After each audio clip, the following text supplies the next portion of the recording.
Halo semuanya, ketemu lagi. Pernah nggak sih kamu merasa pusing, kayak lagi tenggelam di lautan data, berita, sama notifikasi yang nggak ada habisnya? Nah, di tengah semua itu, pernah kepikiran nggak apa sih sebenarnya ilmu informasi itu? Yuk kita bedah bareng-bareng hari ini. Oke, kita mulai ya. Bagian pertama ini kita akan bahas sesuatu yang kayaknya kita semua rasain setiap hari. Yep, perasaan itu. Perasaan kayak lagi tenggelam dalam banjir informasi. Gimana nggak? Coba deh cek HP kamu. Notifikasi nggak berhenti-berhenti, email kerjaan numpuk, belum lagi scroll timeline yang rasanya nggak ada ujungnya.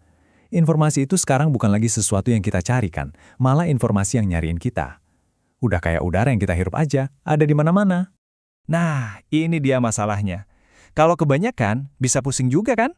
Aliran info yang nggak ada putusnya ini jujur aja capek banget. Istilah kerennya itu information overload, atau ya, kebanjiran informasi. Ini udah jadi kayak penyakitnya zaman kita sekarang. Terus pertanyaannya jadi, siapa dong yang ngurusin semua ini? Maksudnya, dengan jutaan informasi baru tiap detik, masa sih nggak ada yang tugas yang ngerapiin semua kekacauan ini? Pasti ada kan? Dan ternyata ada.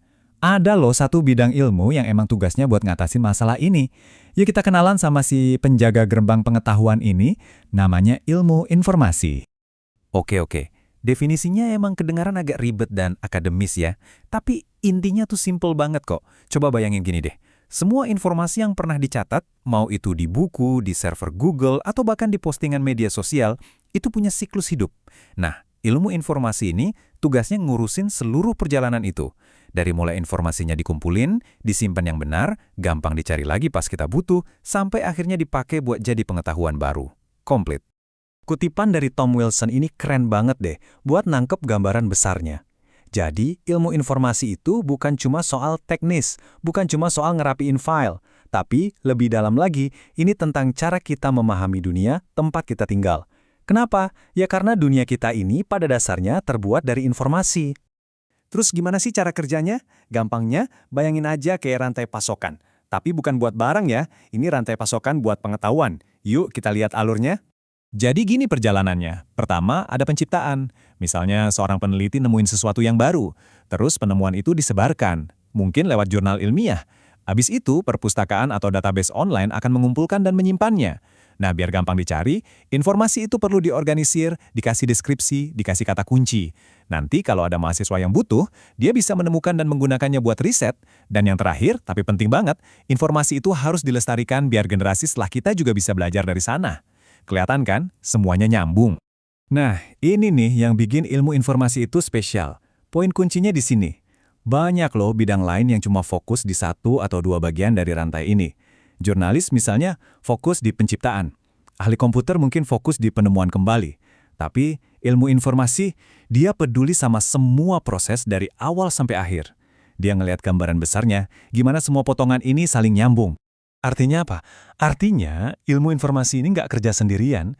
Justru bidang ini tuh kayak pusatnya, nyambung ke banyak banget disiplin ilmu lain yang mungkin udah kita kenal. Coba deh lihat daftarnya. Luas banget kan?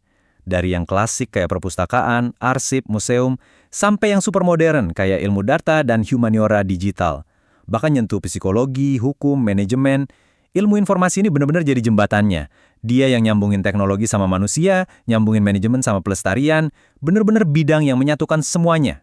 Biar lebih kebayang, kita bandingin sama yang lagi ngetren deh. Ilmu data atau data science. Gini analoginya.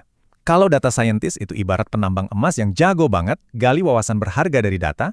Nah, information scientist itu arsitek yang ngerancang dan ngebangun tambangnya. Mereka yang mastiin datanya rapi, jalurnya jelas, gampang ditemuin, dan siap buat digali. Mereka yang bikin data itu fair. Fair itu singkatan dari findable, gampang dicari, accessible, gampang diakses, interoperable, bisa nyambung sama sistem lain, dan reusable, bisa dipakai lagi. Jadi keduanya ini partner yang nggak bisa dipisahin. Sekarang, mungkin kamu mikir, ngurusin informasi kan masalahnya anak zaman internet doang. Eits, jangan salah. Ternyata masalah ini tua banget. Jauh lebih tua dari yang kita kira. Perjuangan manusia buat ngatur informasi itu umurnya sama kayak peradaban kita sendiri. Bayangin deh, dimulai dari lukisan-lukisan di gua. Itu kan usaha pertama manusia buat bikin pesan yang bisa bertahan lama. Terus, lompat ke penemuan tulisan, yang bikin kita bisa nyatet hal-hal yang rumit. Dan puncaknya penemuan kodeks, cikal bakal buku yang kita kenal sekarang, yang benar-benar ngubah cara kita nyimpan dan ngakses pengetahuan. Dan lihat deh artefak yang luar biasa ini. Ini label tulang dari Mesir kuno, salah satu contoh paling awal dari proto-tulisan. Ini pada dasarnya adalah sebuah dokumen. Tujuannya apa? Biar pesannya bisa bertahan melintasi waktu dan bisa dibawa melintasi jarak. Kebutuhan dasar manusia untuk mencatat dan berbagi, ya mulainya dari sini. Kita maju sedikit ke tablet paku dari Mesopotamia. Medianya ini kan tahan lama banget ya, dari tanah liat. Nah, dengan ini, peradaban kuno mulai bikin koleksi informasi yang terstruktur. Isinya macam-macam, dari catatan akuntansi, hukum, sampai sastra. Ini bisa dibilang arsip dan perpustakaan pertama di dunia.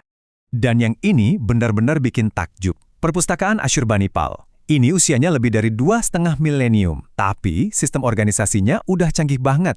Tablet-tabletnya diatur per subjek, di ruangan yang beda-beda, dan bahkan mereka punya semacam katalog kuno biar orang gampang nyari.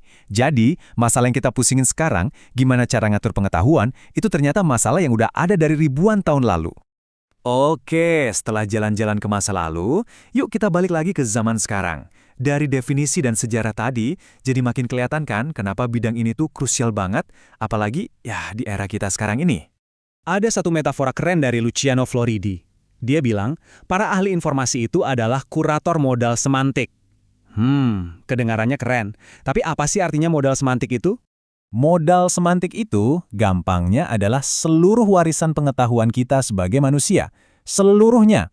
Anggap aja kayak perpustakaan super raksasa yang isinya semua cerita, semua penemuan, semua kearifan yang pernah dicatat. Nah, tugas seorang ilmuwan informasi itu bukan cuma jadi penjaga buku. Mereka itu kuratornya.